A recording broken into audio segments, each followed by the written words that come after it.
welcome! Puro kahit wala tayong boses, score the go pa rin ang vlog. Corona Maria Precador pala ang laging paus ng 12 STEM. Now, let's learn 10 commonly unfamiliar Filipino words. Oh, are you ready? Let's go, go, go! First, guni-guni, imahinasyon o akala lamang. Second, marahuyo, maakit o mahumaling. O third, lantay, dalisay o purong anyo. Fourth naman, salimpapaw, lumang salita para sa eroplano o airplane. Fifth, silakbo, bigla ang bugso ng damdamin. Akala niyo tapos na? There's more! 6. Pahimakas, huling paalam.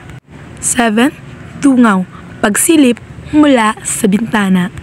O ito 8. Yugto, bahagi ng palabas o buhay. 9 naman, sulyap, mabilis na tingin.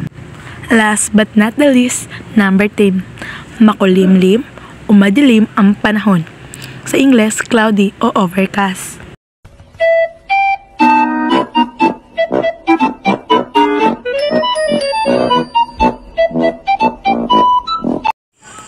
Oh, heto na. Para mas lalo ninyong maintindihan ang mga salitang akin nabanggit, magbibigay ako ng 3 example nito. Unang halimbawa, guni-guni. Guni-guni mo lang yung nararamdaman mo. Ang totoo, wala naman talaga siyang gusto sa'yo. Pangalawa, salimpapaw. Sa sobrang lapad ng kanyang noo, pwede nang malandingan ng salimpapaw. Wow naman! Wow! Wow! Panghuling, halimbawa, sulyap. Dahil sa sobrang torpe mo, ayan, hanggang sulyap ka na lang sa crush mo.